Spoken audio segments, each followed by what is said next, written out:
जय हिंद दोस्तों, स्वागत है एक बार फिर से आपके अपने YouTube चैनल स्टडी प्लेटफॉर्म में।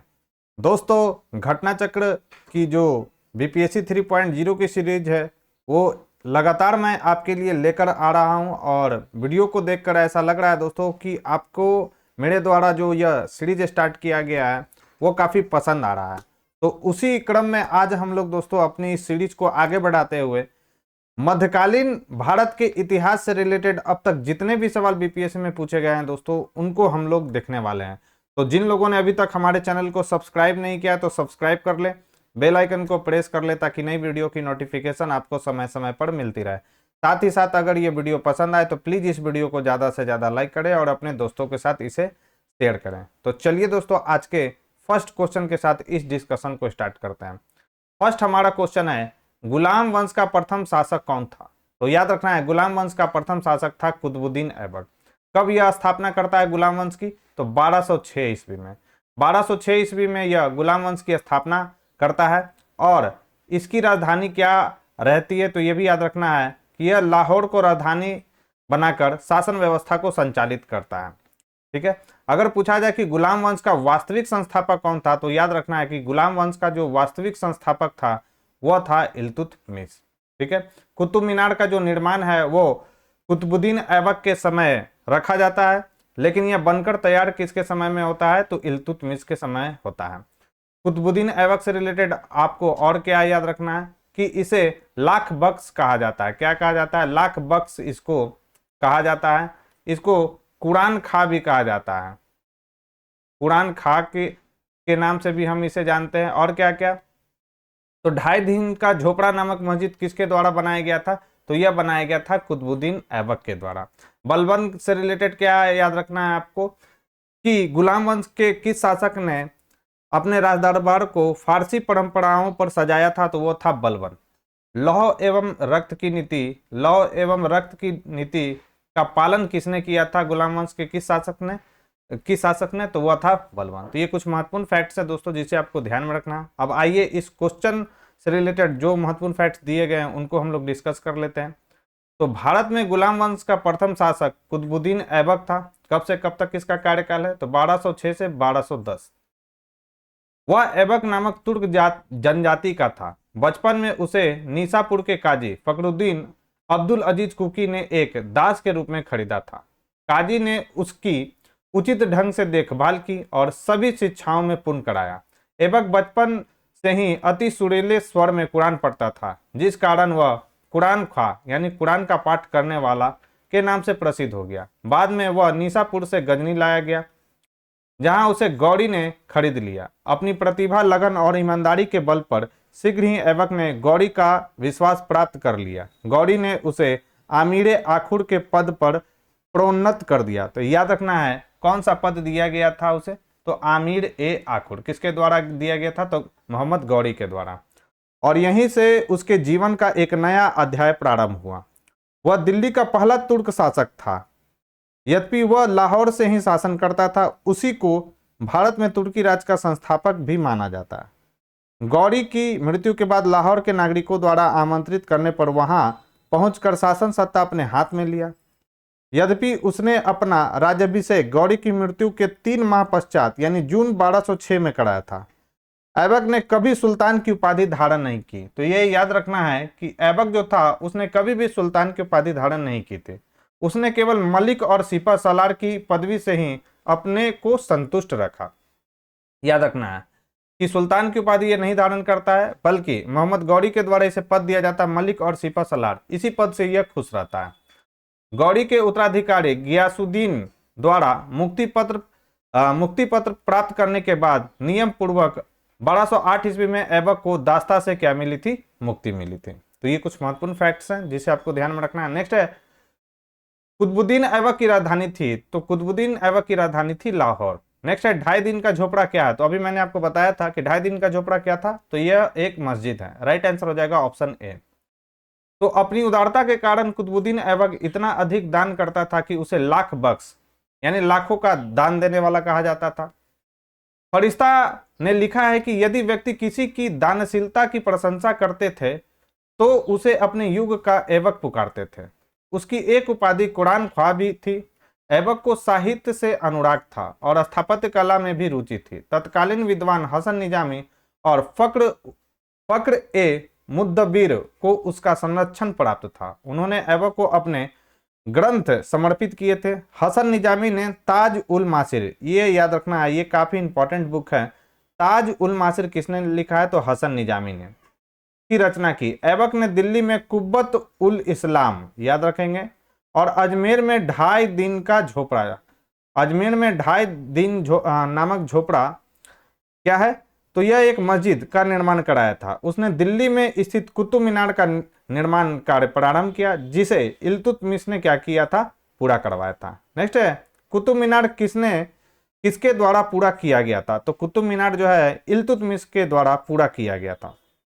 स्टार्ट किसके समय में हुआ था? तो यह कुतुबुद्दीन ऐबक के समय में स्टार्ट हुआ था। नेक्स्ट है, भारत में मोहम्मद गौरी ने किसको प्रथम अख्ता प्रदान किया था? तो वह था कुतुबुद्दीन ऐबक। राइट आंसर हो जाएगा ऑप्शन बी। तो गौरी की विजयों के बाद शीघ्र ही उत्तर भारत में अख्ता प्रथा स्थापित हो गई। गोड़ के मोहम्मद शाम यानी मोहम्मद गौरी ने कुतुबुद्दीन ऐबक को 1191 ईस्वी में हांसी अख्ता, यानी अख्ता को क्या कहा जाता है? इक्ता। इक्ता का अर्थ क्या होता है? प्रांत, प्रदान किया।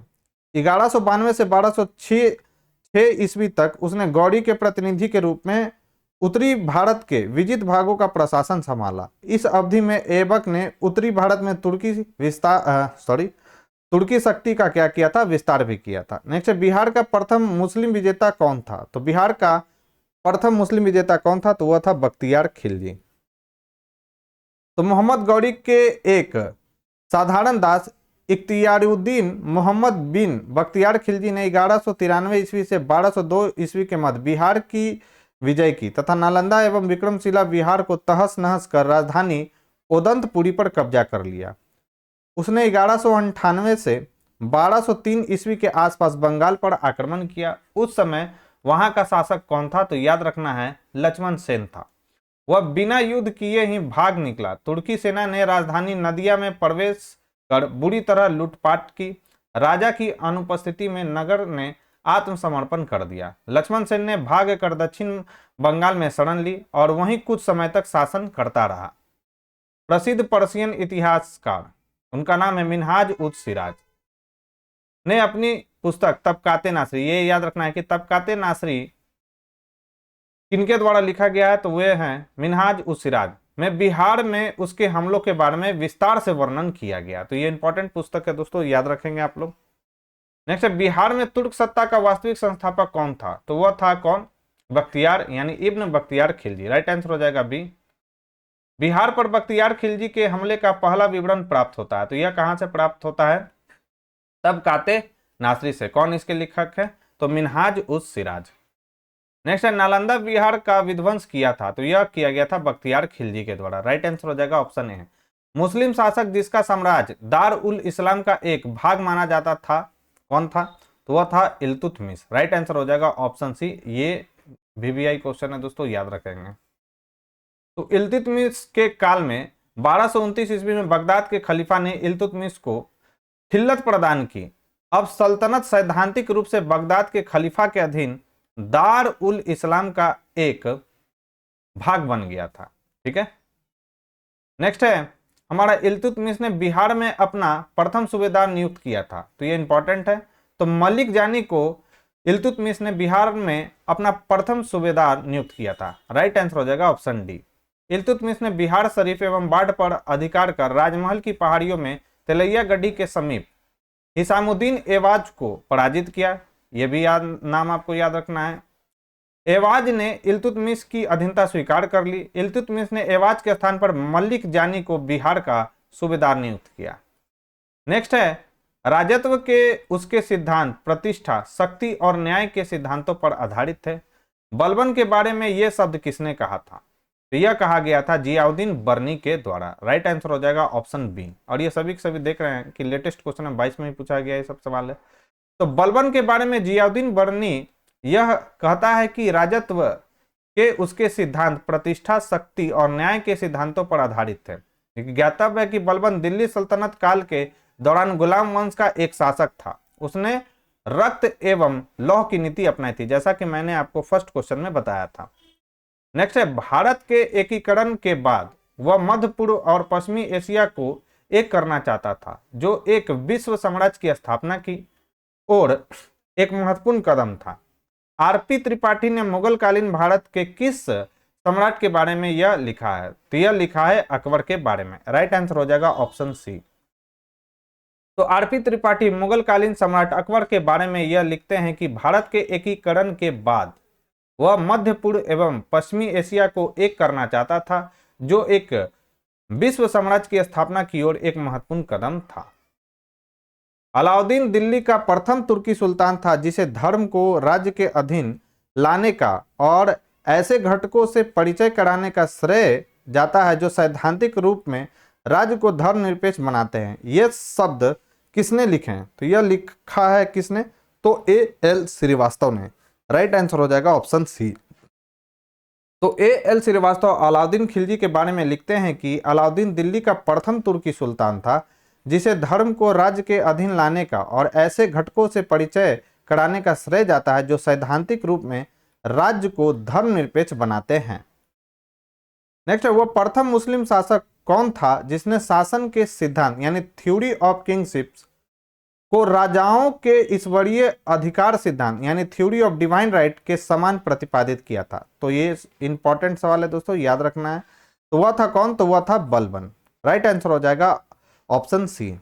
तो बलबन प्रथम मुस्लिम शासक था जिसने शासन के सिद्धांतों को राजाओं के ईश्वरीय अधिकार सिद्धांत के समान प्रतिपादित किया था। इसके अनुसार सुल्तान पृथ्वी पर ईश्वर का प्रतिनिधि, और ईश्वर का प्रतिनिधि के लिए किस शब्द का उल्लेख है? याद रखना है, नियाबते खुदाई, और उसका स्थान पैगंबर के पश्चात है। राजा जिल्ले अल्लाह यानी जिल्ले इलाही अर्थात ईश्वर का प्रतिबिंब, और ईश्वर का प्रतिबिंब के लिए कौन सा शब्द है? याद रखेंगे, ये दोनों सवाल पूछा जा चुका है विभिन्न गवर्नमेंट एग्जाम में। इसका अर्थ होता है क्या? ईश्वर का प्रतिबिंब का अर्थ है जिल्ले इलाही, और ईश्वर का प्रतिनिधि का अर्थ क्या है? ईश्वर का प्रतिनिधि के लिए कौन सा शब्द है? तो नियामते खुदाई। उसने पुत्र बुगड़ा खां से कहा था, सुल्तान का पद निरंकुशता का सजीव क्या है? प्रतीक है। किस दिल्ली सुल्तान ने रक्त एवं लौह की नीति अपनाई? तो मैंने आपको बताया था। राइट आंसर क्या हो जाएगा? बलबन। बलबन के विषय में कहा गया है कि उसने रक्त और लौह की नीति अपनाई थी। बलबन के राजत्व सिद्धांत की दो मुख्य विशेषताएं थी। प्रथम, सुल्तान का पद ईश्वर के द्वारा प्रदत्त होता था, और द्वितीय, सुल्तान का निरंकुश होना आवश्यक है। उसके अनुसार सुल्तान पृथ्वी पर ईश्वर का प्रतिनिधि यानी नियामते खुदाई है, और उसका स्थान पैगंबर के पश्चात है। सुल्तान को कार्य करने की प्रेरणा और शक्ति ईश्वर से प्राप्त होती है। इस कारण जन साधारण या सरदारों को उसके कार्यों की आलोचना का अधिकार नहीं है। नेक्स्ट है, तुगरिल खान ने किसके शासनकाल के दौरान विद्रोह किया था? तो तुगरिल खान ने बलबन के शासनकाल के दौरान विद्रोह किया था। तो तुगरिल खान ने बलबन के काल में विद्रोह किया था। यह विद्रोह बंगाल में अमीन खान की नियुक्ति के विरोध में हुआ था। कालांतर में बलबन के बंगाल अभियान से डरकर तुगरिल खान क्या हुआ था? तो भाग गया था। जब उसने राजत्व प्राप्त किया तो वह शरीयत के नियमों और आदेशों से पूर्णतः स्वतंत्र था। बर्नी ने यह कथन किस सुल्तान के लिए कहा है? तो यह कहा गया है अलाउद्दीन खिलजी के बारे में। बर्नी ने यह कथन किसके लिए कहा है? तो अलाउद्दीन खिलजी।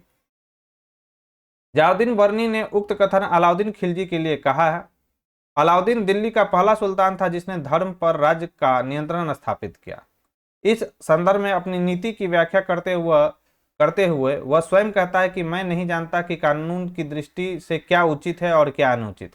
मैं राज्य की भलाई अथवा अवसर विशेष के लिए जो उपयुक्त समझता हूं उसी को करने की आज्ञा देता हूं। अंतिम न्याय के दिन मेरा क्या होगा मैं नहीं जानता। अलाउद्दीन ने राजपथ के विषय में बलबन के विचार को पुनः जीवित किया। वह राजा की सार्वभौमिकता में विश्वास रखता था, जो पृथ्वी पर ईश्वर का प्रतिनिधि मात्र है। उसने अपनी शक्ति की वृद्धि के विषय में खलीफा की अनुमति लेना आवश्यक नहीं समझा। इसलिए उसने खलीफा से अपने पद की मान्यता प्राप्त करने के संबंध में कोई याचना नहीं की। उसने अपने आप को यामिन उल खिलाफत नासरी अमीर उल मुमनीन बताया। इस प्रकार अलाउद्दीन खिलजी दिल्ली का पहला सुल्तान था जिसने धर्म को राजनीति में हस्तक्षेप नहीं करने दिया। तो ये इंपॉर्टेंट फैक्ट है दोस्तों, ध्यान में रखना आपको। अलाउद्दीन उलेमा वर्ग के प्रभाव से क्या था? तो मुक्त रहा था। नेक्स्ट है, इनमें से किसने खलीफा की शक्ति का विरोध किया? तो राइट आंसर हो जाएगा ऑप्शन ई। अब देखते हैं क्या है। तो विकल्पगत किसी भी सुल्तान ने खलीफा की शक्ति का विरोध नहीं किया है, यानी इसका राइट आंसर क्या हो जाएगा? इनमें से कोई नहीं। इल्तुतमिश ने खलीफा से मान्यता प्राप्त जरूर की थी, परंतु बंगाल के सुल्तान गयासुद्दीन ने भी खलीफा से मान्यता प्राप्त की थी, जिस पर आक्रमण कर इल्तुतमिश ने एक तरीके से खलीफा की सत्ता का विरोध भी किया था। अलाउद्दीन खिलजी, बलबन और मोहम्मद बिन तुगलक सभी व्यवहारिक रूप से स्वतंत्र शासक ही थे, लेकिन किसी ने खलीफा की शक्ति या सत्ता का विरोध नहीं किया था। तो इंपॉर्टेंट ये क्वेश्चन हो जाता है। केवल मुबारक खिलजी था जिसने स्वयं को खलीफा की उपाधि ली थी, इस तरह उसने खलीफा की सत्ता का विरोध किया था। नेक्स्ट है, अलाउद्दीन खिलजी के प्रसिद्ध सेनापतियों में से किसकी मंगोलों के विरुद्ध लड़ते हुए मृत्यु होगी? तो वह था जफर खां। राइट आंसर हो जाएगा ऑप्शन ए।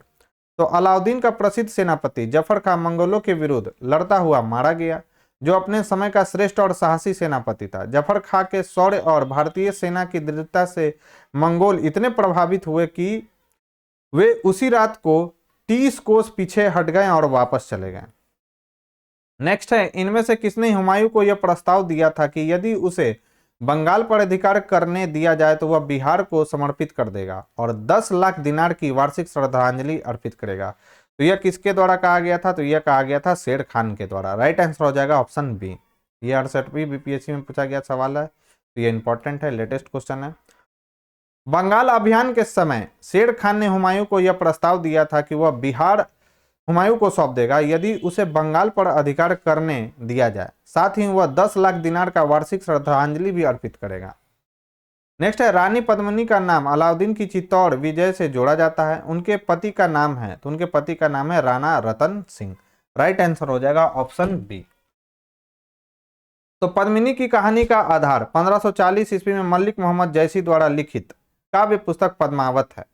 इसके अनुसार पद्मिनी चित्तौड़ के राणा रतन सिंह की अत्यंत सुंदर और विदुषी पत्नी थी। अमीर खुसरो ने सुलेमान और रानी सैबा के प्रेम प्रसंग का उल्लेख अपने ग्रंथ में किया था और उसने अपने संकेतकों में अलाउद्दीन की समता सुलेमान से तथा पद्मिनी की तुलना सैबा से की थी। संभाव्यतः इसी आधार को मानकर मलिक मोहम्मद जैसी ने पद्मावत की रचना की और राणा रतन सिंह की रानी पद्मिनी की कहानी बनी।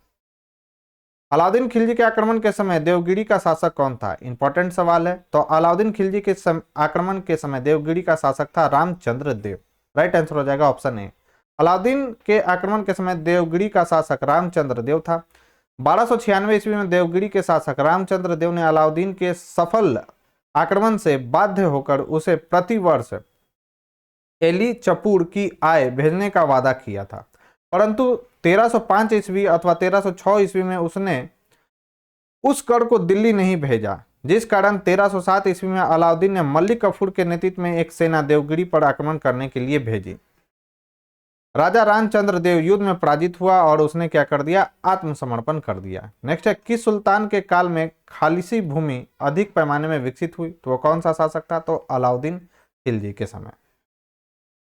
अलाउद्दीन की राजस्व और लगान व्यवस्था का मुख्य उद्देश्य एक शक्तिशाली और निरंकुश राज्य की स्थापना करना था। उसने उन सभी व्यक्तियों से भूमि छीन ली जिन्हें वह मिल्क यानी राज्य द्वारा प्रदत्त संपत्ति, इनाम, इंदरात, पेंशनें तथा वक्फ भूमि कौन सा होता था? तो धर्मांत प्राप्त हुई भूमि को जो दिया जाता था, भूमि जो दिया जाता था, धर्म को बढ़ाने के लिए जो भूमि दिया जाता था, तो वह उसे वक्फ भूमि कहा जाता था, आदि के रूप में मिली थी। फलतः खालसी भूमि अधिक पैमाने पर विकसित हुई। नेक्स्ट है, अलाई दरवाजा का निर्माण किस सुल्तान ने कराया था? इंपॉर्टेंट है। तो अलाई दरवाजा का निर्माण कराया था अलाउद्दीन खिलजी ने। अलाई दरवाजा का निर्माण सुल्तान अलाउद्दीन खिलजी ने कुतुब मीनार के निकट करवाया। इसका निर्माण लाल पत्थरों तथा संगमरमर के द्वारा हुआ। यह 1311 ईस्वी में बनकर तैयार हुआ। इल्तुतमिश के मकबरे की तरह इसमें एक चौकोर बड़ा कमरा है जिसकी छत पर एक गुंबद है और इसकी चारों दीवारों में एक मेहराबदार प्रवेश द्वार है। दिल्ली के किस सुल्तान ने सबसे ज्यादा नहरों का निर्माण कराया था? तो याद रखना है, दिल्ली के किस सुल्तान ने सबसे ज्यादा नहरों का निर्माण कराया था? तो वो था फिरोज शाह तुगलक। ठीक है, अब फिरोज शाह तुगलक से रिलेटेड आपको याद क्या रखना है कि दिल्ली सल्तनत के अंतर्गत एकमात्र ऐसा बादशाह था फिरोज शाह तुगलक जिसने अपनी आत्मकथा, याद रखना, जिसने अपनी आत्मकथा स्वयं लिखी थी। ये इससे रिलेटेड, और उसका नाम क्या है, तो उसका नाम है फतुआते फिरोज शाही। फतुआते फिरोज शाही जो है फिरोज शाह तुगलक की आत्मकथा है, याद रखना। और यह दिल्ली सल्तनत का एकमात्र ऐसा सुल्तान हुआ है जिसने अपनी आत्मकथा स्वयं लिखी है। ठीक है, तो इस क्वेश्चन का इस क्वेश्चन की अगर हम बात करते हैं, इसका राइट आंसर हो जाएगा ऑप्शन ए।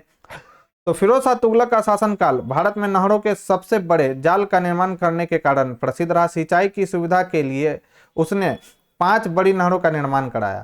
फिरोज शाह तुगलक उलेमा वर्ग की स्वीकृति के पश्चात हक ए सर्ब नामक सिंचाई कर लगाने वाला दिल्ली का प्रथम सुल्तान था। तो ये इंपॉर्टेंट है कि हक ए सर्ब नामक सिंचाई कर लगाने वाला दिल्ली का प्रथम सुल्तान कौन था, तो वो था फिरोज तुगलक।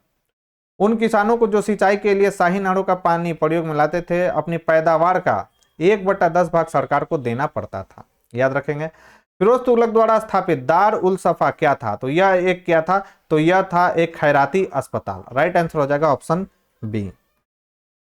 तो राज्य के खर्च पर हज की व्यवस्था करने वाला पहला भारतीय शासक फिरोज तुगलक था। याद रखेंगे।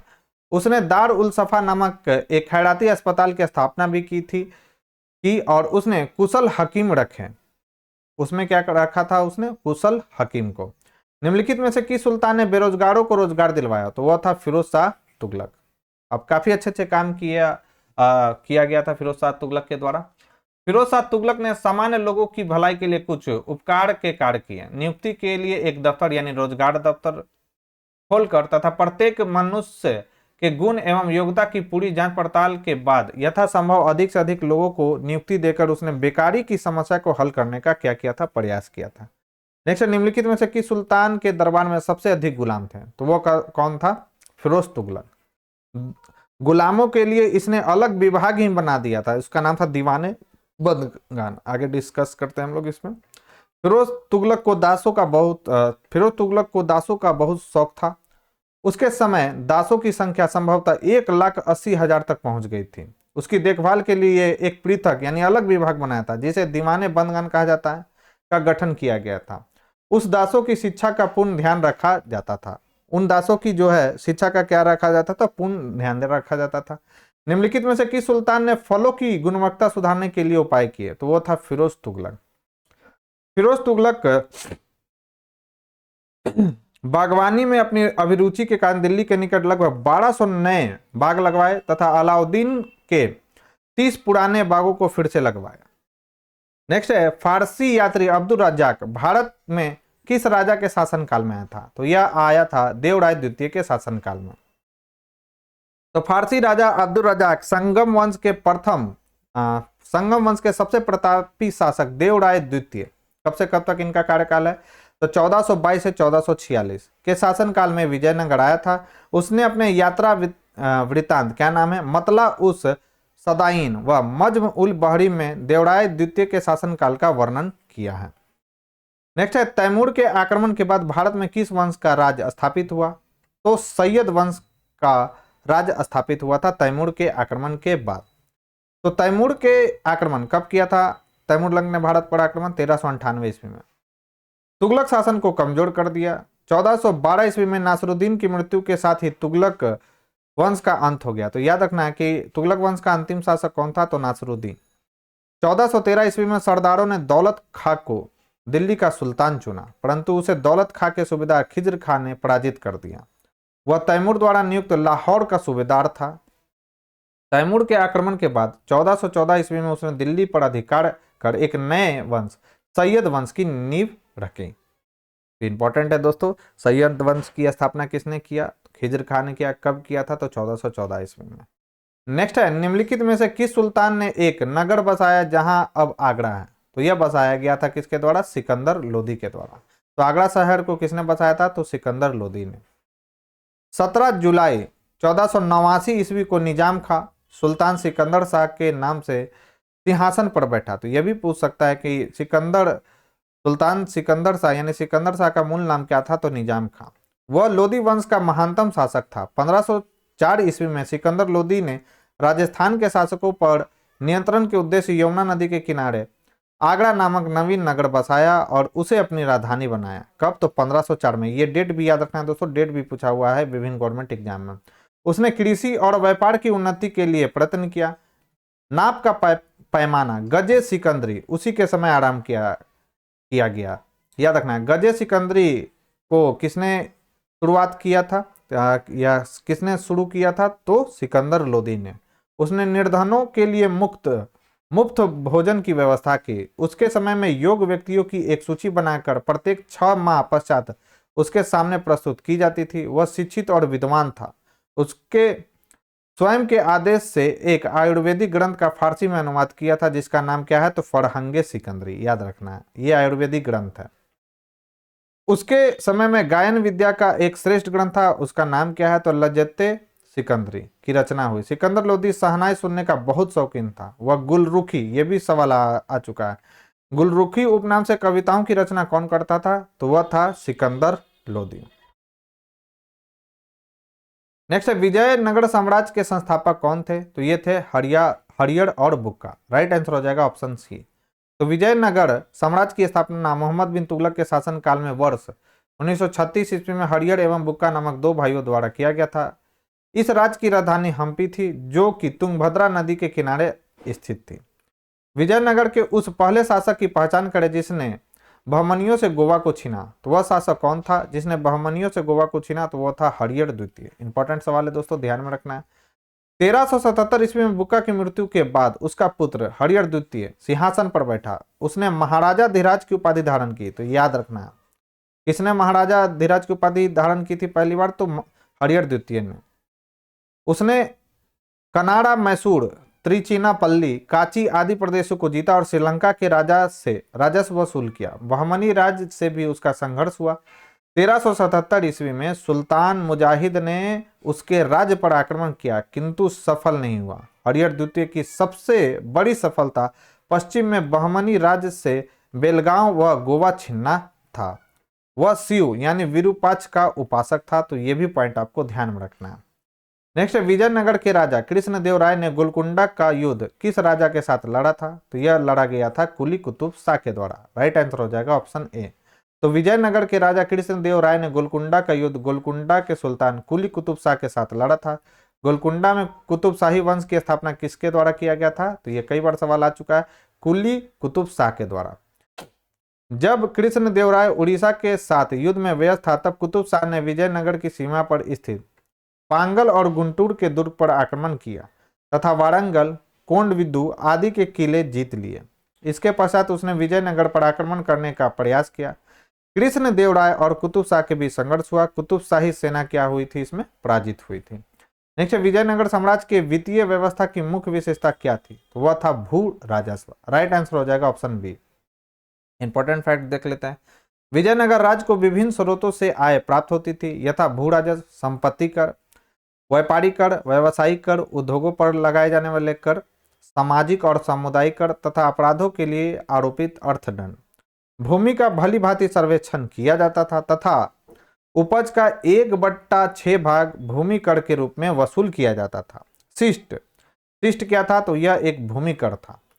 नामक कर राज्य की आय का प्रमुख स्रोत था। तो यह इंपॉर्टेंट है दोस्तों, ध्यान में रखना है आपको। केंद्रीय राजस्व विभाग को 58 केंद्रीय राजस्व विभाग को 58 यानी अस्तवन या अथवन कहा जाता था। तो याद रखना, केंद्रीय राजस्व विभाग को क्या कहा जाता था? तो इसे कहा जाता था अथवन या अस्तवन या 58।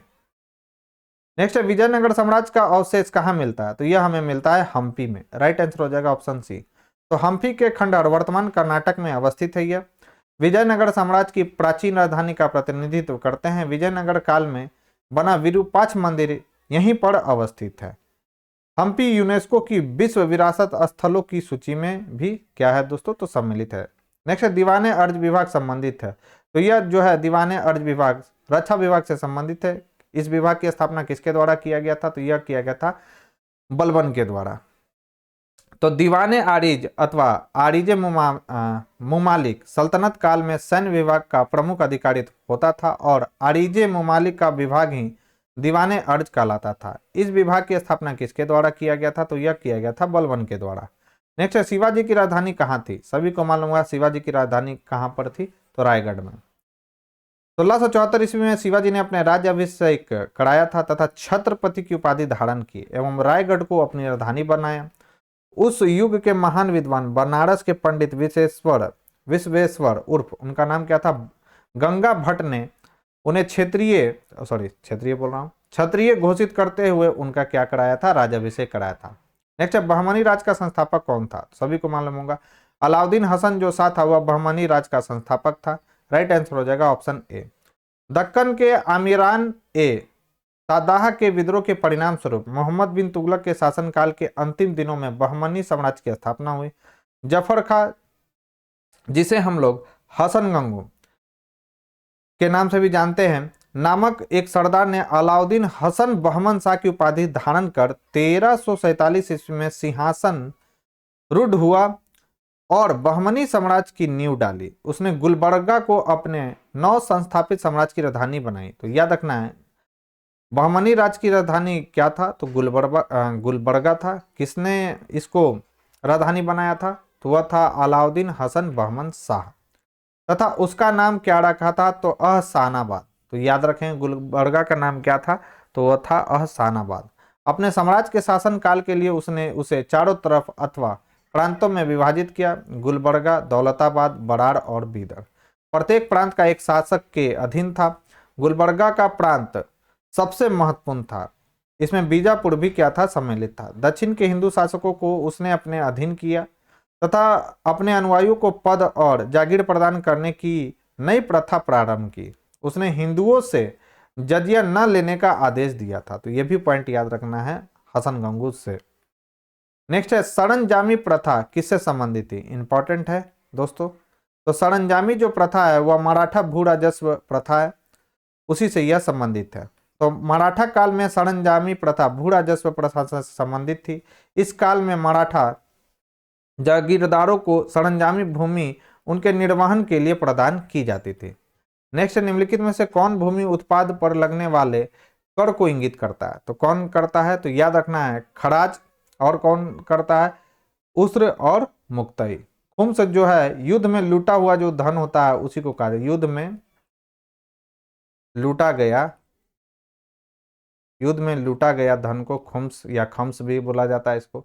राइट आंसर हो जाएगा ऑप्शन डी। तो खराज, उस्र और मुक्तई भूमि उत्पाद पर लगने वाले कर को इंगित करते हैं, जबकि खुम्स भूमि उत्पाद पर लगने वाला कर नहीं था, अपितु खुम्स जो था लूट का धन था। खुम्स युद्ध में शत्रु राज्य की जनता से लूट में प्राप्त होता था। इस लूट का 4/5 भाग सैनिकों में बांट दिया जाता था और शेष 1/5 भाग राजकोष में जमा होता था। किंतु अलाउद्दीन खिलजी क्या करता है, इसको पलट देता है। और कौन, मोहम्मद बिन तुगलक। वह 4/5 भाग राजकोष में दिया तथा शेष 1/5 भाग क्या करता है, सैनिकों में बांटा था। सिकंदर लोदी ने गड़े हुए खजानों में कोई हिस्सा नहीं लिया। तो ये याद रखना है। किस सुल्तान ने जमीन में फसल की नपाई का आधा राजस्व के रूप में दावा किया? तो वह कौन था, तो वह था अलाउद्दीन खिलजी। राइट आंसर हो जाएगा ऑप्शन सी। अलाउद्दीन खिलजी दिल्ली सल्तनत का पहला सुल्तान था जिसने भू राजस्व नीति में कुछ परिवर्तन किए थे। उसने उपज का 50% भू राजस्व के रूप में निश्चित किया, जिसे अनाज के रूप में लेने के लिए जोड़ दिया गया। इससे पूर्व बलबन और इल्तुतमिश ने भू राजस्व उपज की 1/3 दर से अधिक नहीं लिया था। मोहम्मद बिन तुगलक के काल में भी भूमि कर की दर अलाउद्दीन की भांति 50% ही थी, लेकिन जहां अलाउद्दीन खिलजी ने राजस्व निर्धारण भूमि पैमाइश के आधार पर किया था, वहीं मोहम्मद बिन तुगलक ने बिना पैमाइश के अनुमान के आधार पर राजस्व निर्धारण किया था। यद्यपि इस प्रश्न में विकल्प सी और डी दोनों सही है, किंतु बिहार लोक सेवा आयोग ने अंतिम उत्तर में सी को क्या माना है, सही माना है। नेक्स्ट है शेख बहाउद्दीन जकारिया किस संप्रदाय के थे? तो ये थे सुहरवर्दी संप्रदाय के। राइट आंसर हो जाएगा ऑप्शन ए। तो भारत में सुहरवर्दी संप्रदाय शेख बहाउद्दीन जकारिया से प्रारंभ हुआ। सूफियों के इस संप्रदाय में शेख सफरुद्दीन आरिफ, शेख रुकमुद्दीन अब्दुल फतह और शेख जलालुद्दीन सुर्ख आदि हुए। इस संप्रदाय के संत सुखमय जीवन पर बल देते थे, धन और संपत्ति को साधना में बाधक नहीं मानते थे। कौन? तो सुहरवर्दी संप्रदाय के सूफी। नेक्स्ट है इन शासकों में से किसने अपनी सैन्य टुकड़ी को 200 250 एवं 500 की इकाइयों में विभाजित किया था। राइट आंसर हो जाएगा ई।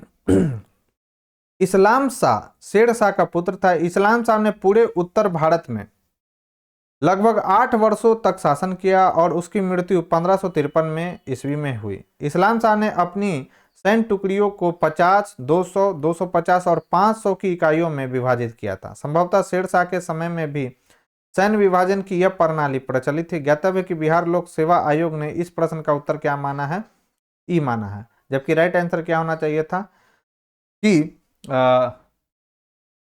सही माना ही है, क्योंकि यह जो है शेर शाह का बेटा कौन था? इस्लाम शाह। तो इसके समय में भी यह प्रचलन में था, तो जाहिर सी बात है कि शेर शाह के समय में भी यह प्रचलन में होगा, इसलिए इसका राइट आंसर हो जाएगा उपयुक्त में से एक से अधिक। जवाबित का संबंध किससे था? इंपॉर्टेंट है, तो राज कानून से। जवाबित जो था वो राज कानून से संबंधित था। नेक्स्ट है सल्तनत काल के सिक्के। सल्तनत काल के सिक्के कौन सा? टंका, ससगनी एवं जीतल किन धातुओं के थे? पहली बात कि ये VVI बहुत ज्यादा है क्वेश्चन। टंका के किसका हुआ करता था? तो चांदी का टंका हुआ करता था। ससगनी भी चांदी का हुआ करता था। और जीतल जो था वो कैसा होता था? तो तांबे का होता था। तो ये इंपॉर्टेंट है दोस्तों, याद रखेंगे आप लोग। तो सल्तनत काल में टंका चांदी एवं जीतल तांबे का बना होता था। ये दोनों सिक्के इल्तुतमिश द्वारा प्रचलित किए गए थे। ससगनी भी चांदी का सिक्का था। टंका एवं जीतल का अनुपात कितना था? तो 1:48 था। भारत में कागज का प्रयोग कब से प्रारंभ हुआ? तो भारत में कागज का जो प्रयोग है वो 12वीं शताब्दी में प्रारंभ हुआ था। राइट आंसर हो जाएगा ऑप्शन ए। विश्व में प्रथम कागज का आविष्कार चीन में हुआ था। भारत में कागज का प्रयोग 12वीं शताब्दी में प्रारंभ हुआ। आशुतोष संग्रहालय कलकत्ता में 1105 ईस्वी का पेपर संरक्षित किया गया है जिसका शीर्षक पंचरक्षा है। यह भारत में कागज का सबसे प्राचीन प्रमाण है। नेक्स्ट है तबकाते नासरी का लेखक कौन है? पहले भी हम लोग डिस्कस कर चुके हैं। मिनहाज उस सिराज जो है वह तबकाते नासरी के लेखक है। इंपॉर्टेंट पॉइंट डिस्कस करते हैं। तबकाते नासरी मिनहाज उस सिराज का ग्रंथ है जो सुल्तान नासरुद्दीन को समर्पित किया गया। यह ग्रंथ 23 अध्यायों में है। रॉबर्टी ने इसका अंग्रेजी में अनुवाद किया, तो यह भी पॉइंट आपको ध्यान में रखना है। इस पुस्तक में मोहम्मद गौरी की भारत विजय का प्रत्यक्ष वर्णन मिलता है। पूछ सकता है आपसे कि मोहम्मद गौरी के भारत में विजय का प्रत्यक्ष वर्णन किस पुस्तक में देखने को मिलता है? तो तबकाते नासरी में। कौन लेखक है? तो मिनहाज उस सिराज। ज्ञातव्य है कि मिनहाज प्रथम इतिहासकार थे जिसने यह कहा था कि कुतुबुद्दीन ऐबक ने अपने नाम की मुद्राएं प्रसारित की और खुतबा पढ़वाया। दोस्तों अगर ये वीडियो आपको पसंद आ रही हो, वीडियो का कंटेंट अगर आपको पसंद आ रहा हो, मेरे द्वारा की जा रही वीडियो पर मेहनत अगर आपको पसंद आ रही हो, तो प्लीज़ इस वीडियो को ज़्यादा से ज़्यादा लाइक करें और अपने दोस्तों के साथ इसे शेयर करें। चैनल पर जो हमारे पहली बार आए हैं तो चैनल को सब्सक्राइब कर ले, बेल आइकन को प्रेस कर ले ताकि नई वीडियो की नोटिफिकेशन आपको समय समय पर मिलती रहे। बढ़ते हैं अपने नेक्स्ट क्वेश्चन की ओर। नेक्स्ट हमारा क्वेश्चन है सभी भक्ति संतों के मध्य एक समान विशेषता थी कि उन्होंने क्या किया था? तो अपनी वाणी को उसी भाषा में लिखा जिसे उनके भक्त समझते थे। राइट आंसर हो जाएगा ऑप्शन ए। भक्ति आंदोलन के संतों का आचार बहुत ऊंचा था। उसमें से बहुतों ने देश का भ्रमण किया और वे कई प्रकार के लोगों से मिले जिनके विचार भिन्न थे। उन संतों ने साधारण लोगों की भाषाओं को उन्नत करने में अपना योगदान दिया। उन्होंने हिंदी, पंजाबी, बांग्ला, तेलुगु, कन्नड़, तमिल इत्यादि भाषाओं की उन्नति में बहुत योगदान दिया। भक्ति आंदोलन के संत अपने उपदेश क्षेत्रीय भाषाओं में देते थे, तो ये इंपॉर्टेंट है, ताकि वहां के लोग उनके उपदेश आसानी से सुन और समझ सके। इस कारण क्षेत्रीय भाषाओं का विकास देखने को मिलता है भक्ति काल के दौरान। नेक्स्ट है मोहम्मद गौरी गुजरात के चालुक्य द्वारा कब पराजित हुआ था? तो कब पराजित हुआ था गुजरात के चालुक्य के द्वारा मोहम्मद गौरी? तो यह पराजित हुआ था 1178 ईस्वी में। राइट आंसर हो जाएगा ऑप्शन डी। तो मोहम्मद गौरी ने 1178 ईस्वी में गुजरात पर आक्रमण किया। इस समय गुजरात का अहिलवाड़ चालुक्य शासक कौन था? याद रखेंगे मूलराज द्वितीय। इंपॉर्टेंट है। उसने अपने भाई भीम द्वितीय को सेनापति बनाकर भेजा। साथ में उनकी माता नायका देवी भी थी। माउंट आबू पर्वत के पास कासहद के मैदान में भीम द्वितीय ने मोहम्मद गौरी को पराजित कर दिया। यह मोहम्मद गौरी की भारत में पहली हार थी। याद रखेंगे। निम्नलिखित में से किस युद्ध में मुख्य विरोधियों का सही उल्लेख नहीं किया गया? हल्दी घाटी का युद्ध महाराणा प्रताप और अकबर के बीच में हुआ था, बिल्कुल सही है। पानी का प्रथम युद्ध जो लड़ा गया था 1526 ईस्वी में बाबर और इब्राहिम लोदी के बीच लड़ा गया था, यह भी सही है। पानीपत का जो द्वितीय युद्ध है वह किसके बीच लड़ा गया था, तो अकबर और हेमू के बीच। 1556 ईस्वी में अकबर और किसके बीच, हेमू के बीच। कब लड़ा गया था, तो यह लड़ा गया था 1556 में। ठीक है, तो गलत कौन सा हो गया, सी हो गया। राइट आंसर हो जाएगा ऑप्शन सी। पानीपत का प्रथम युद्ध 21 अप्रैल 1526 ईस्वी को बाबर और इब्राहिम लोदी के बीच हुआ, जबकि हल्दी घाटी का प्रथम युद्ध 1576 ईस्वी में महाराणा प्रताप एवं अकबर के बीच लड़ा गया। पानीपत का द्वितीय युद्ध जो है नवंबर 1556 में सम्राट हेमचंद्र विक्रमादित्य यानी हेमू तथा अकबर की सेना के बीच लड़ा गया, जिसमें अकबर की सेना क्या रही, विजय रही। नेक्स्ट है, दिल्ली सल्तनत के दौरान मुकद्दम या चौधरी पद का इस्तेमाल किनके लिए किया जाता था, इंपॉर्टेंट है। तो यह किया जाता था गांव के सरपंच के लिए। तो ये लेटेस्ट क्वेश्चन है दोस्तों, याद रखेंगे। मुकद्दम और चौधरी कौन थे, तो गांव के ये सरपंच थे। दिल्ली सल्तनत के दौरान खुत्ता या मुकद्दम या चौधरी नामक शब्द गांव के सरपंच के लिए उपयोग में लाए जाते थे, जो सल्तनत के लिए राजस्व एकत्र करने का भी काम करते थे। नेक्स्ट है, तबकाते अकबरी, जिसे कभी कभी अबू फजल के अकबरनामा से अधिक विश्वसनीय माना जाता है, किसके द्वारा लिखा गया, तो यह लिखा गया है किसके द्वारा, नियामुद्दीन अहमद के द्वारा। पहली बात कि यह इंपॉर्टेंट है, क्यों, क्योंकि 2023 में ही क्वेश्चन ये पूछा गया। तो हो सकता है कि बीपीएससी टीचर 3.0 का जो जीएस का एग्जाम होने वाला है इसमें आपको देखने को मिल जाए। ठीक है, तबकाते अकबरी किनके द्वारा लिखा गया, तो निजामुद्दीन अहमद के द्वारा। तो तबकाते अकबरी की रचना निजामुद्दीन अहमद द्वारा की गई थी। मुगल कालीन इतिहास को जानने में इस साहित्य की महत्वपूर्ण भूमिका है। नेक्स्ट है, इनमें से किस प्रसिद्ध शासक ने अपनी माता के नाम पर विजयनगर के पास नागालपुरम की एक उपनगरीय बस्ती की स्थापना की थी, तो वह शासक कौन था, तो विजयनगर का सबसे सर्वश्रेष्ठ जो शासक था वो था कृष्णदेव राय। राइट आंसर हो जाएगा ऑप्शन ए। तो कृष्णदेव राय, इनका कार्यकाल याद रखना है आपको, 1509 से 1529। विजयनगर साम्राज्य के तुलु वंश के शासक थे। ठीक है, याद रखना है किस वंश के शासक थे, तुलु वंश के शासक थे। इसे विजयनगर साम्राज्य का सर्वाधिक प्रतापी शासक माना जाता है। कृष्णदेव राय ने अपनी माता नागालंबा के नाम पर नागालंबपुरम, जिसे वर्तमान में नागलपुरम कहा जाता है, जो आंध्र प्रदेश राज्य के तिरुपति जिले में स्थित है। नेक्स्ट है, अलाउद्दीन खिलजी द्वारा द्वार समुद्र की विजय के लिए किसे नियुक्त किया गया था, तो यह नियुक्त किया गया था मलिक कफूर को। दक्षिण भारत के अभियान के लिए किसे भेजा था अलाउद्दीन खिलजी ने, तो मलिक कफूर को भेजा था, याद रखेंगे। और मलिक कफूर को क्या कहा जाता है, हजार दिनारी। हजार दिनार में जो है अलाउद्दीन खिलजी इसे खरीदता है मलिक कफूर को, तो इसे क्या कहा जाता है, मलिक कफूर को हजार दिनारी। ये भी पॉइंट आपको ध्यान में रखना है। तो अलाउद्दीन खिलजी द्वारा द्वार समुद्र की विजय के लिए मलिक कफूर को नियुक्त किया गया था। होयसल की राजधानी द्वार समुद्र थी और वहां का शासक वीर बल्लाल तृतीय था, याद रखेंगे। दक्षिण भारत की संपूर्ण विजय का श्रेय किसे जाता है, मलिक कफूर को, याद रखेंगे। मोरक्को के यात्री इब्न बतूता का वृत्तांत किस रूप में जाना जाता है, तो इसे जाना जाता है रेहला, जिसे हम लोग किताब उल रेहला के भी नाम से जानते हैं। तो इब्न बतूता अफ्रीका के मोरक्को प्रांत का रहने वाला था, जो मोहम्मद बिन तुगलक के काल में दिल्ली आया। उसने अपनी यात्रा वृत्तांत अरबी भाषा में रेहला नामक पुस्तक में लिखा। उसने मोहम्मद बिन तुगलक कालीन नीतियों की क्या की थी, आलोचना की थी। नेक्स्ट, फतेहपुर सीकरी स्थित प्रसिद्ध बुलंद दरवाजा जामा मस्जिद का कौन सा प्रवेश द्वार बनता है, तो फतेहपुर सीकरी स्थित प्रसिद्ध बुलंद दरवाजा जामा मस्जिद का कौन सा प्रवेश द्वारा बनता है, तो यह बनता है किसके द्वारा, दक्षिणी। राइट आंसर हो जाएगा ऑप्शन सी। फतेहपुर सीकरी स्थित प्रसिद्ध बुलंद दरवाजा जामा मस्जिद का दक्षिणी प्रवेश द्वार बनता है। फतेहपुर सीकरी की जामा मस्जिद का निर्माण मुगल शासक अकबर ने कराया था, तो ये सभी को ही जानते होंगे। नेक्स्ट, निम्नलिखित में से किस सुल्तान ने निजामुद्दीन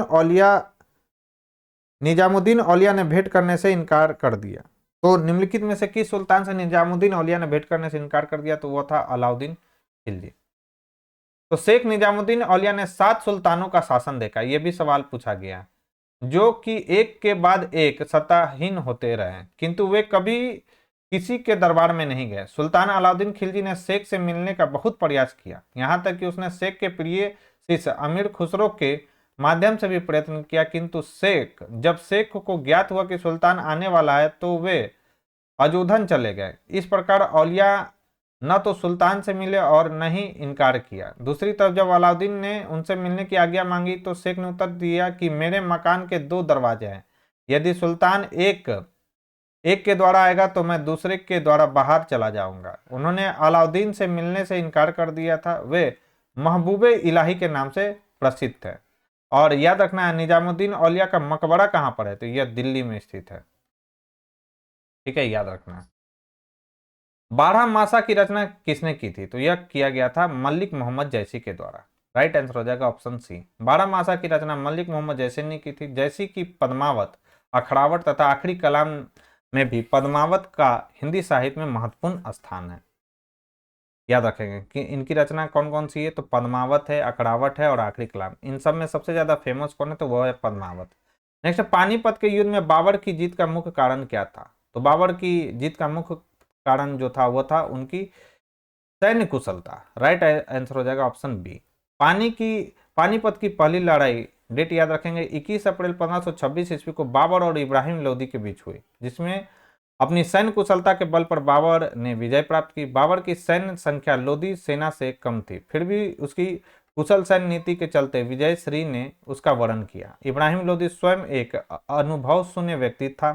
बाबर लिखता है कि वह अनुभवहीन व्यक्ति था जो अपनी गतिविधियों में बड़ी असावधानी रखता था। वह बिना किसी व्यवस्था के आगे बढ़ता, रुकता तथा बिना किसी दूरदर्शिता के संघर्ष में लीन हो जाता था। तुजुके बाबरी किस भाषा में लिखा गया, कई बार यह सवाल पूछा जा चुका है विभिन्न गवर्नमेंट एग्जाम में, बीपीएससी में पूछा जा चुका है। तो तुजुके जो बाबरी है वह तुर्की भाषा में लिखा गया। राइट आंसर हो जाएगा, क्योंकि बाबर की जो मातृभाषा थी वह तुर्की थी, याद रखेंगे। मुगल साम्राज्य की आधारशिला रखने वाले जहरुद्दीन मोहम्मद बाबर ने अपने जीवन संबंधी घटनाओं को एक ग्रंथ में स्वयं ही लिखा, उसे तुजुके बाबरी कहते हैं। यह किताब तुर्की भाषा में लिखी गई, किंतु तुर्की मुगल दरबार की राजभाषा नहीं थी, अपितु यह सम्मान फारसी को प्राप्त था। तो याद रखना, मुगल दरबार की राजभाषा क्या थी, तो वह था क्या, तो फारसी था।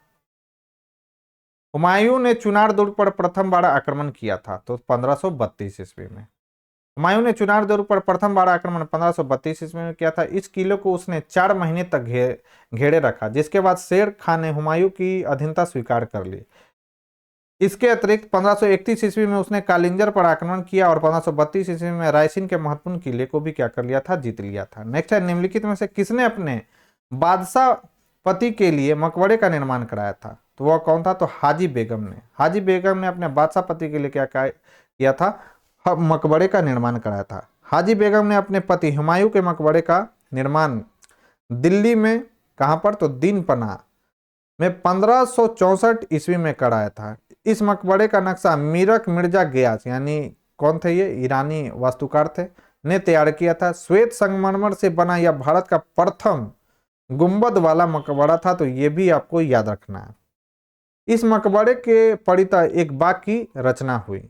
हुमायूंनामा की रचना किसने की थी, तो यह किया गया था हुमायूं की यह बेटी थी गुलबदन बेगम ने। राइट आंसर हो जाएगा सी।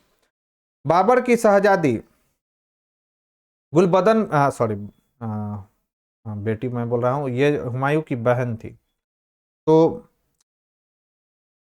बाबर की शहजादी गुलबदन बेगम ने हुमायूंनामा की रचना की थी, जो फारसी भाषा में है। बादशाह अकबर ने अकबरनामा के प्रणयन के लिए सामग्री एकत्र करने के उद्देश्य से यह आदेश दिया था कि बाबर तथा हुमायूं के राज्यकाल के विषय में जिसे कुछ भी स्मरण हो वह उसे लेखबद्ध करके उसकी सेवाएं प्रस्तुत करे। अतः लोगों ने इतिहास लिखना प्रारंभ किया। गुलबदन के हुमायूंनामा की रचना भी इसी आदेशानुसार हुई। नेक्स्ट है, हुमायूं द्वारा लड़े गए 4 प्रमुख युद्धों का तिथि अनुसार सही क्रम अंकित करें। युद्ध स्थलों के नाम नीचे अंकित हैं। तो सबसे पहले क्या था, देवड़ा, चौसा, कन्नौज और सबसे लास्ट में लड़ा गया था सरहिंद का युद्ध। राइट आंसर हो जाएगा ऑप्शन डी। अब ये इंपॉर्टेंट सवाल है दोस्तों, याद रखेंगे।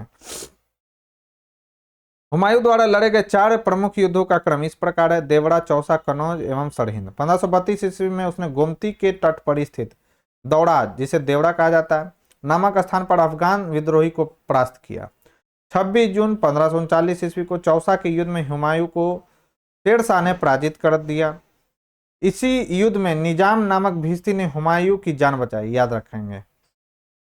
हुमायूं के विरुद्ध चौसा की इस विजय से शेर खां की शक्ति एवं प्रतिष्ठा दोनों में वृद्धि हुई। उसने शेर शाह की पदवी धारण की, याद रखना है। जो शेर शाह था, शेर शाह की पदवी किस युद्ध में विजयी होने के बाद धारण करता है? तो याद रखना है, चौसा के युद्ध में विजयी होने के बाद।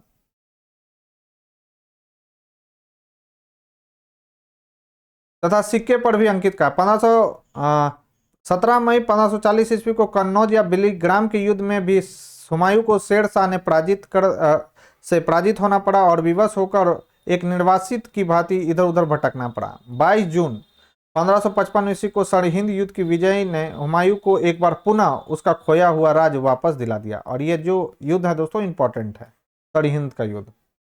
निम्नलिखित में से किस सुल्तान ने पहले हजरते आला की उपाधि अपनाई और बाद में सुल्तान की? तो वह कौन था? तो वह था शेर शाह सूरी। राइट आंसर हो जाएगा ऑप्शन सी, इंपॉर्टेंट है।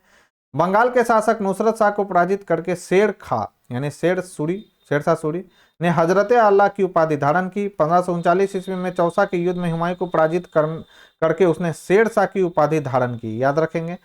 तथा अपने नाम का खुतबा पढ़वाया और सिक्का चलवाया। शेर शाह का मकबरा कहाँ स्थित है? तो यह सासाराम में स्थित है। शेर शाह का मकबरा बिहार के रोहतास जिले में सासाराम नामक स्थान पर एक तालाब के बीच ऊंचे चबूतरे पर बना है। कालिंजर युद्ध कब हुआ था? 1545 के दौरान घायल हो जाने से शेरशाह की क्या हुई थी? मृत्यु हुई थी। नेक्स्ट है, हल्दी घाटी के युद्ध में महाराणा प्रताप की सेना के सेनापति कौन थे? तो ये थे हकीम खां। ये भी इंपॉर्टेंट सवाल है।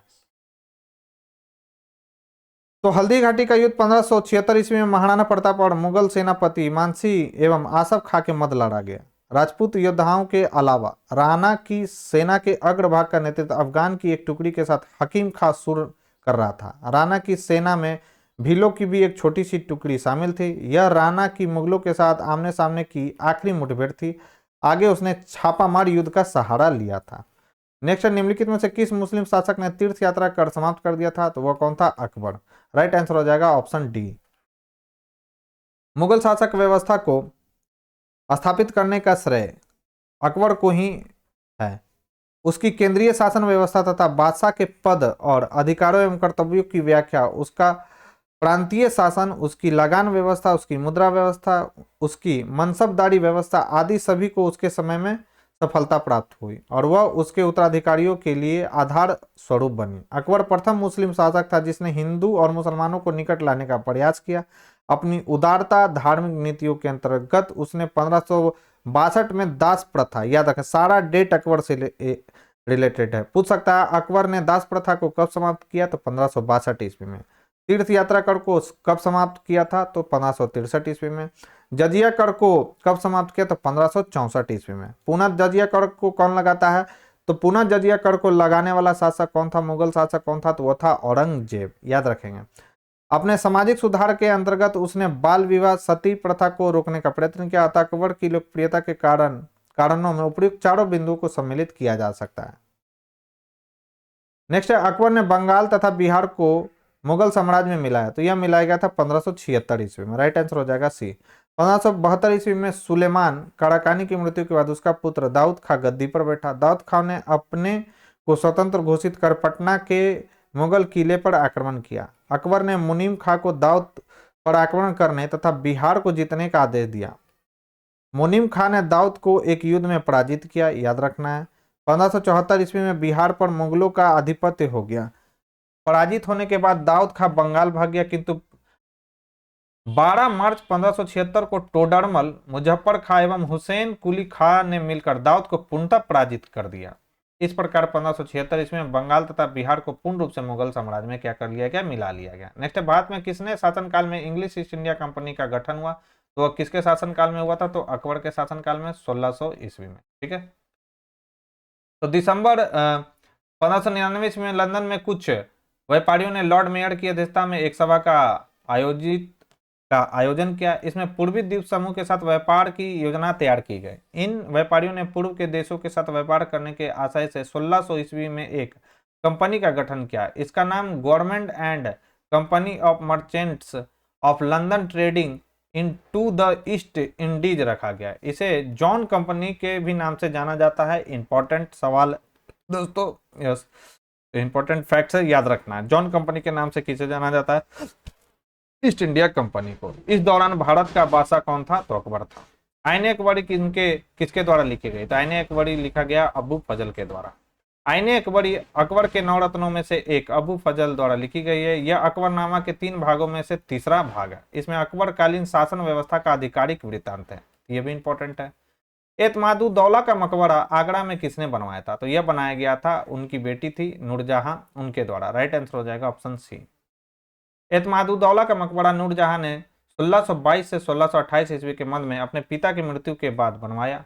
यह आगरा में यमुना नदी के तट पर स्थित एक अत्यंत अलंकारिक इमारत है। यह चतुर्भुजाकार मकबरा बेदाग संगमरमर का बना ऐसा पहला मकबरा है जिसने बड़े पैमाने पर संगमरमर का प्रयोग किया गया तथा अलंकरण के लिए इस्लामिक भवनों में पहली बार पित्रा ड्यूरा यानी संगमरमर में सोने तथा कीमती पत्थरों की जड़ावट को क्या कहा जाता है? पित्रा ड्यूरा शैली का प्रयोग किया गया।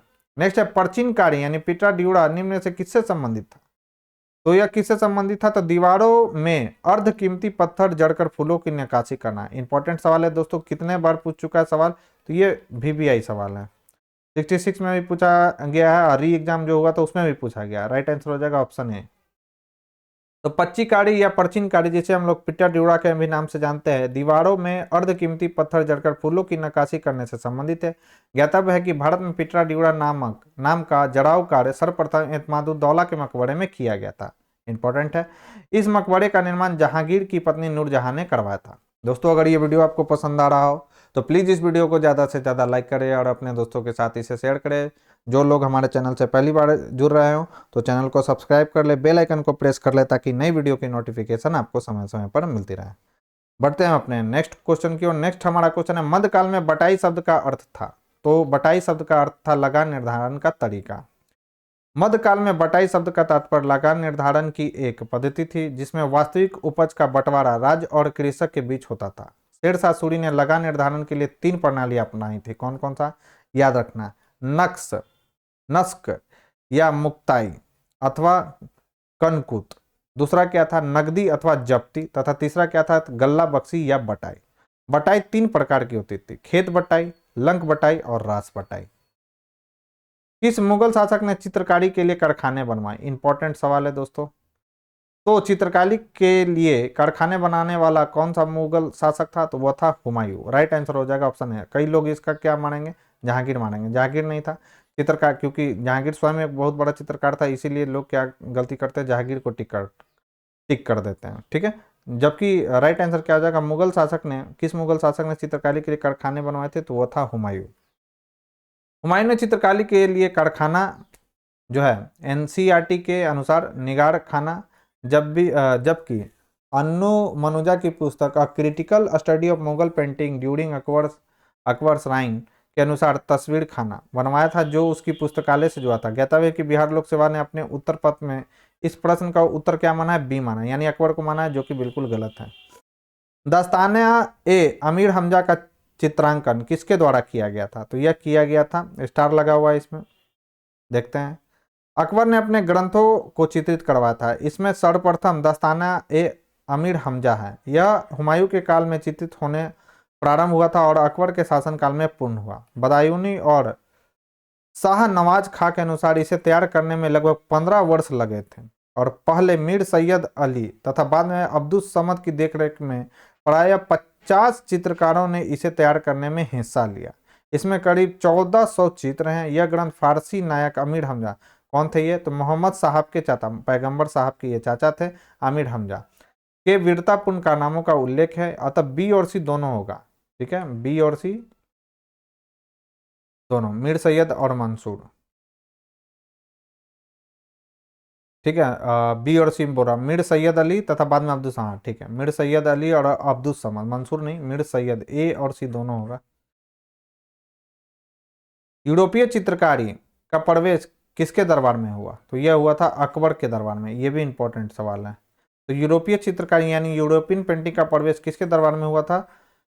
अकबर के दरबार में, क्योंकि उसी समय ईस्ट इंडिया कंपनी का स्थापना हुआ था। तो अकबर के दरबार में यूरोपीय चित्रकारी का प्रवेश पुर्तगालियों के माध्यम से हुआ था, जिसने मुगल चित्रकारों ने दो विशेषताएं ग्रहण की थी।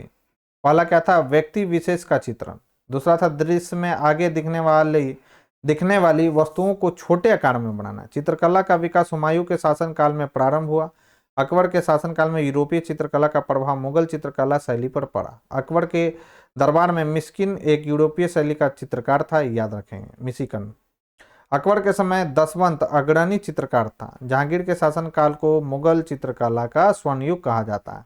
नेक्स्ट है दसवंत और बसावन, प्रसिद्ध चित्रकार मुगल सम्राट के दरबारी थे। तो किस मुगल सम्राट के दरबारी थे? तो ये जो थे दसवंत और बसावन, वह अकबर के दरबार में रहते थे। राइट आंसर हो जाएगा ऑप्शन ए।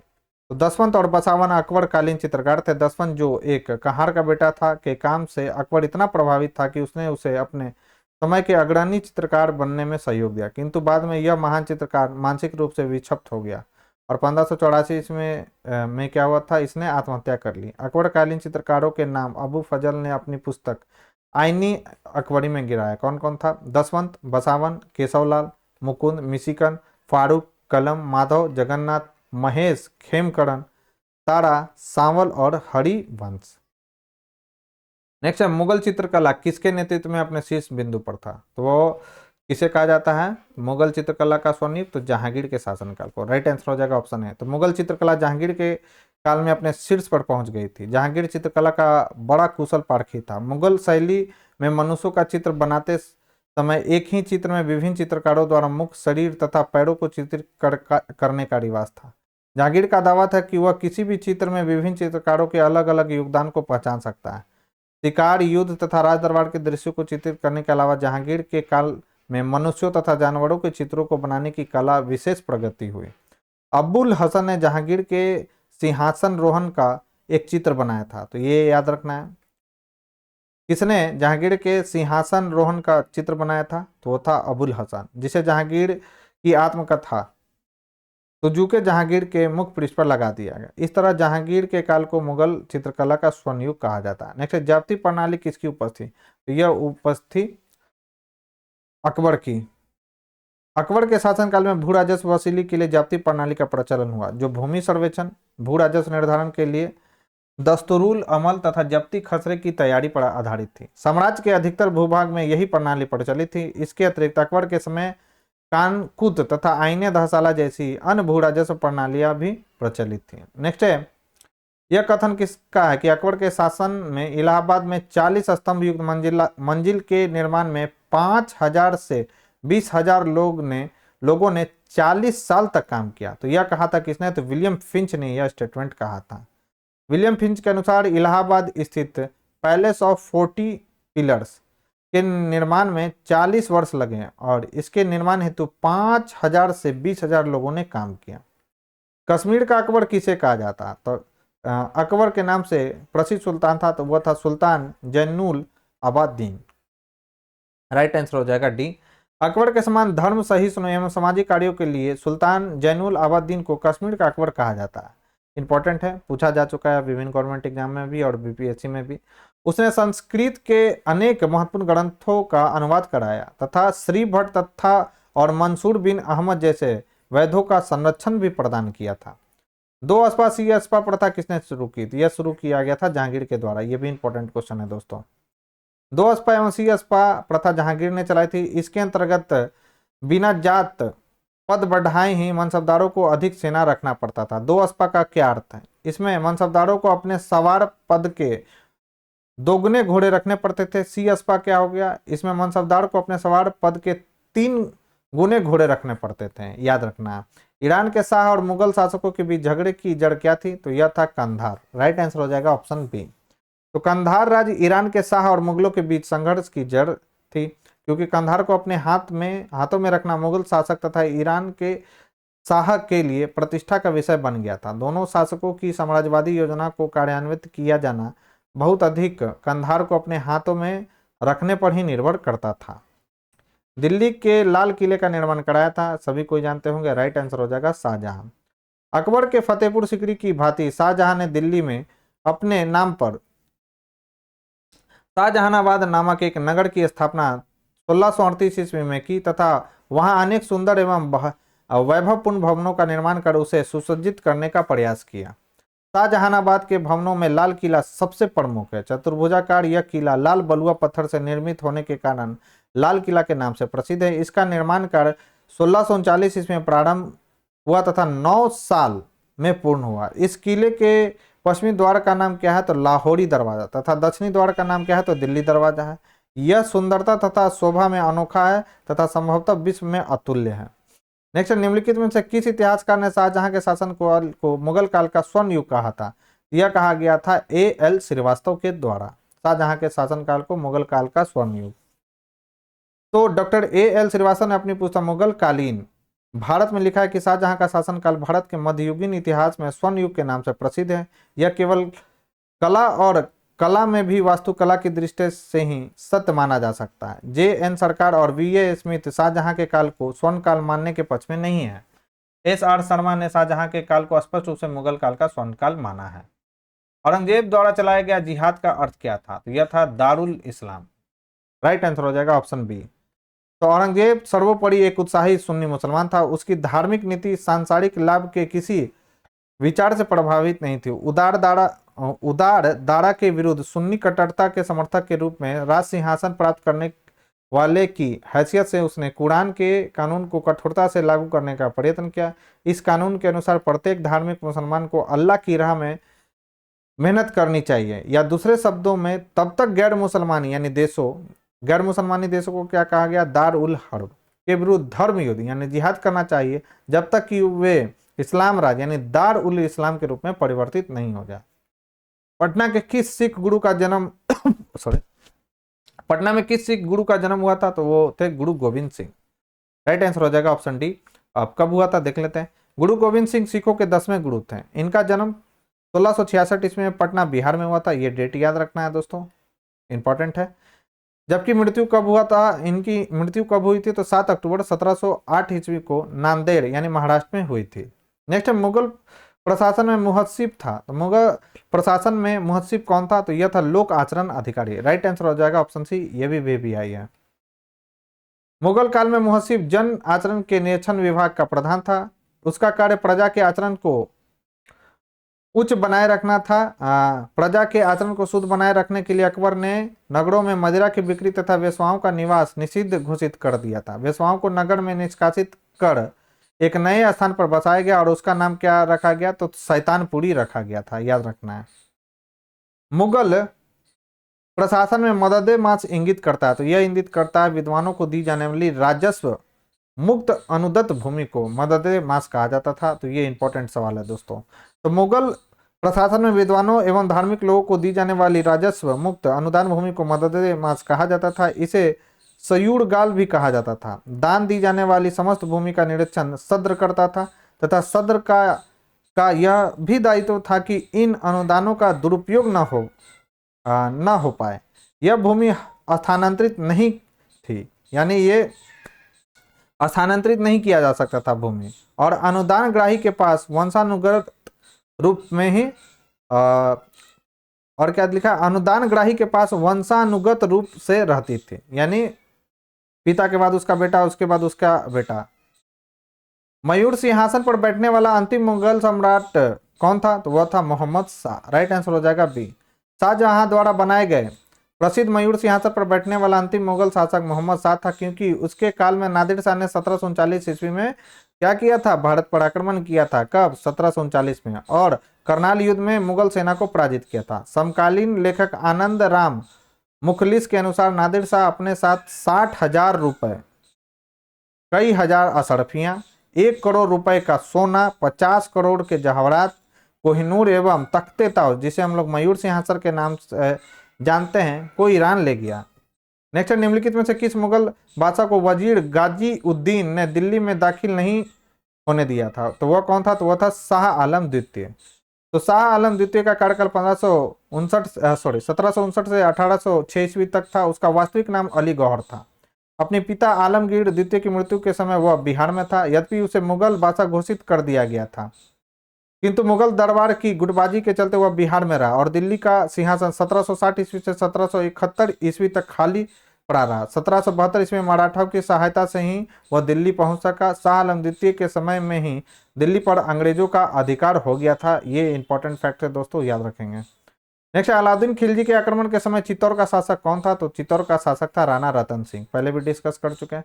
तो मलिक मोहम्मद जैसी द्वारा लिखित काव्य पुस्तक पद्मावत, इसके अनुसार पद्मिनी चित्तौड़ के राणा रतन सिंह की अत्यंत सुंदर विदुषी पत्नी थी। अमीर खुसरो ने सुलेमान और रानी सैबा के प्रेम प्रसंग का उल्लेख अपने ग्रंथ में किया है और उसने अपने संकेतकों में अलाउद्दीन की समता सुलेमान से तथा पद्मिनी की तुलना किससे की है? तो सैबा से की थी। संभवतः इसी आधार को मानकर मलिक मोहम्मद जैसी ने पद्मावत की रचना की और राणा रतन सिंह की रानी पद्मिनी की कहानी बनी। मुगल प्रशासन में मुख्य काजी था, तो मुख्य काजी किसे कहा जाता था? तो मुख्य न्यायाधीश को। राइट आंसर हो जाएगा ऑप्शन ए। मुख्य काजी काजी उल कजात एक प्रधान काजी था, वह न्याय विभाग का भी प्रमुख होता था। नेक्स्ट है, भारत में मुगल वंश का संस्थापक कौन था? तो वह था जहरुद्दीन मोहम्मद बाबर। राइट आंसर हो जाएगा डी।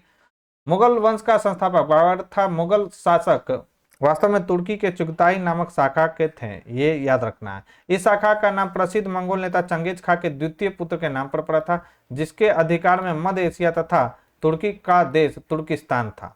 नेक्स्ट है, खिलजी वंश का प्रथम शासक कौन था? तो यह था जलालुद्दीन खिलजी। राइट आंसर हो जाएगा ऑप्शन है। तो जलालुद्दीन खिलजी ने 1290 ईस्वी में खिलजी वंश की स्थापना की। उसने अपना राज्याभिषेक 1290 ईस्वी में कैकुबाद द्वारा बनाए गए अपूर्ण किलो खड़ी, जिसे किलू गढ़ी के भी नाम से हम लोग जानते हैं, के महल में करवाया था। Doctor A.L. श्रीवास्तव के अनुसार जलालुद्दीन खिलजी दिल्ली का प्रथम तुर्की सुल्तान था, जिसने उदार निरंकुशवाद के आदर्श को क्या किया था? सामने रखा। नेक्स्ट है, 26 जून 1539 को शेरशाह और हुमायूं के बीच युद्ध हुआ। युद्ध कहां लड़ा गया? तो यह लड़ा गया था चौसा के मैदान में। राइट आंसर हो जाएगा ऑप्शन डी। तो चौसा की लड़ाई 26 जून 1539 को शेरशाह सूरी और मुगल शासक हुमायूं के बीच हुआ।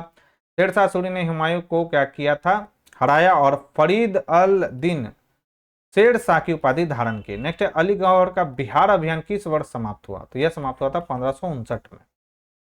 तो मुगल सम्राट अलीगढ़, और ये आज के जो है दोस्तों आज के डिस्कशन का हमारा लास्ट भी सवाल है। तो अलीगढ़ जो है बिहार अभियान किस वर्ष, अलीगढ़ का बिहार अभियान किस वर्ष समाप्त हुआ था? तो 1759 ईस्वी में। इंपॉर्टेंट फैक्ट्स क्या है?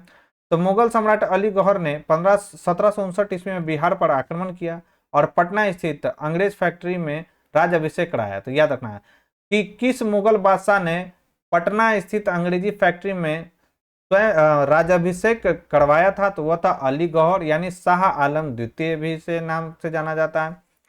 और इसने इसके समय में ही पानीपत का जो याद रखना है आपको क्या, कि अलीगढ़ के समय में ही क्या हुआ था, यानी पानीपत का तृतीय युद्ध हुआ था 1761 ईस्वी में और बक्सर का युद्ध हुआ था 1764 ईस्वी में। तो ये पॉइंट आपको ध्यान में रखना है। तो दोस्तों ये थी हमारी आज की डिस्कशन। तो यह डिस्कशन आपको कैसा लगा मुझे कमेंट बॉक्स में लिखकर जरूर बताएं दोस्तों। साथ ही साथ अगर ये वीडियो पसंद आई हो दोस्तों तो प्लीज़ इस वीडियो को ज़्यादा से ज़्यादा लाइक करें और अपने दोस्तों के साथ इसे शेयर करें। जो लोग हमारे चैनल से पहली बार जुड़े हैं तो चैनल को सब्सक्राइब कर ले, बेल आइकन को प्रेस कर ले ताकि नई वीडियो की नोटिफिकेशन आपको समय समय पर मिलती रहे। तो आज के लिए बस इतना ही दोस्तों, थैंक यू।